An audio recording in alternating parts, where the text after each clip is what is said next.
Assalamualaikum warahmatullahi wabarakatuh. Apa kabar anak-anakku sekalian? Jumpa kembali dengan Pak Guru. Kali ini bahasan kita adalah tentang daur hidup hewan. Tahukah kalian bahwa setiap makhluk hidup termasuk hewan mengalami daur hidup? Dan apakah sebenarnya arti daur hidup itu? Untuk lebih jelasnya, ayo ikuti pembahasan berikut ini. Baiklah, Bapak jelaskan bahwa daur hidup adalah proses perubahan bentuk yang dialami makhluk hidup sepanjang kehidupannya. Contohnya adalah ayam. Ayam, daur hidupnya dimulai dari telur. Telur kemudian menetas menjadi anak ayam. Anak ayam kemudian tumbuh menjadi ayam dewasa. Demikian pula dengan kucing. Kucing daur hidupnya diawali dengan kelahirannya sebagai anak kucing, yang kemudian menjadi kucing muda dan kemudian tumbuh menjadi kucing dewasa. Sekarang perhatikan daur hidup kupu-kupu. Daur hidup kupu-kupu diawali dengan telur. Telur menetas menjadi larva atau ulat. Ulat kemudian menjadi kepompong. Dan kepompong pada akhirnya menjadi kupu-kupu. Contoh berikutnya adalah daur hidup nyamuk. Daur hidup nyamuk diawali dengan telur. Telur nyamuk menetas menjadi larva atau jentik. Larva atau jentik menjadi pupa atau kepompong, lalu tumbuh menjadi seekor nyamuk. Dari keempat contoh daur hidup hewan tersebut, jika kita perhatikan adalah bahwa antara anak ayam dan ayam dewasa hanya mengalami perubahan ukuran saja, sementara struktur tubuhnya tetap sama. Demikian juga dengan anak kucing dan kucing dewasa. Keduanya hanya mengalami perubahan ukuran tubuh saja yang semakin besar. Berbeda dengan kupu-kupu dan nyamuk. Kupu-kupu ketika baru menetas berbentuk ulat dan memakan dedaunan, namun setelah dewasa menjadi kupu-kupu dapat terbang dan makanannya adalah nektar pada bunga. Lalu bagaimana dengan nyamuk? Ketika baru menetas, nyamuk berbentuk larva atau jentik yang hidup di dalam air. Lalu larva menjadi pupa, kemudian menjadi nyamuk dewasa. Karena perubahan struktur inilah, maka kupu-kupu dan nyamuk disebut mengalami metamorfosis. Sedangkan ayam dan kucing tidak mengalami metamorfosis dalam daur hidupnya. Tahukah kalian apakah metamorfosis itu? Ya, benar sekali. Metamorfosis adalah perubahan bentuk yang sangat berbeda yang dialami oleh hewan secara bertahap sejak kecil hingga dewasa.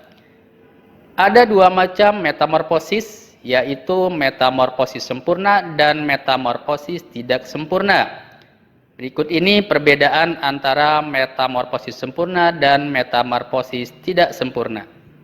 Pada metamorfosis sempurna ada 4 tahapan yang dilalui makhluk hidup, yaitu dari telur, kemudian larva atau nimfa, kemudian menjadi pupa atau kepompong, dan terakhir menjadi dewasa atau imago. Sedangkan pada metamorfosis tidak sempurna hanya melalui 3 tahapan saja, yaitu telur, kemudian menjadi larva atau nimfa, kemudian dewasa atau imago. Dan pada contoh yang Bapak sampaikan tadi, yaitu kupu-kupu dan nyamuk, keduanya mengalami tahapan pupa. Maka keduanya dikatakan mengalami metamorfosis sempurna. Lalu, apa contoh hewan yang mengalami metamorfosis tidak sempurna? Ada yang tahu? Ya, benar sekali. Contoh hewan yang mengalami metamorfosis tidak sempurna adalah belalang dan kecoa. Coba perhatikan daur hidup belalang dan kecoa berikut ini. Belalang, daur hidupnya diawali dengan telur, kemudian menjadi nimfa atau belalang muda, kemudian belalang dewasa dan memiliki sayap. Pada kecoa, diawali dengan telur, kemudian nimfa atau kecoa muda yang belum memiliki sayap, lalu kecoa dewasa dan memiliki sayap. Daur hidup pada belalang dan kecoa mengalami metamorfosis, namun tidak melalui tahapan pupa. Maka keduanya dikatakan mengalami metamorfosis tidak sempurna. Bagaimana anak-anak? Apakah kalian sudah dapat membedakan antara metamorfosis sempurna dengan metamorfosis yang tidak sempurna? Jika belum, ulangi menonton sekali lagi video ini ya. Sebelum Bapak akhiri, ada beberapa istilah yang berkaitan dengan metamorfosis yang baru saja Bapak sampaikan. Istilah-istilah tersebut diantaranya adalah, pertama yaitu larva atau nimfa. Larva atau nimfa yaitu hewan yang masih muda atau yang baru menetas. Kemudian pupa. Pupa yaitu biasa kita sebut dengan kepompong. Dan setelah tahap ini nantinya akan menghasilkan perubahan struktur dan bentuk tubuh yang baru. Dan berikutnya adalah imago. Imago yaitu hewan dewasa, di mana pada usia ini hewan dapat berkembang biak dan menghasilkan telur untuk kelangsungan spesiesnya. Kesimpulannya adalah ada hewan yang mengalami metamorfosis dalam daur hidupnya dan ada hewan yang tidak mengalami metamorfosis dalam daur hidupnya. Hewan yang mengalami metamorfosis dalam daur hidupnya terbagi dua kelompok, yaitu yang mengalami metamorfosis sempurna dan yang mengalami metamorfosis tidak sempurna. Demikianlah anak-anakku sekalian pertemuan kita pada kesempatan kali ini. Semoga dapat menambah pemahaman kalian tentang daur hidup hewan. Dan Bapak akhiri dengan ucapan wassalamualaikum warahmatullahi wabarakatuh.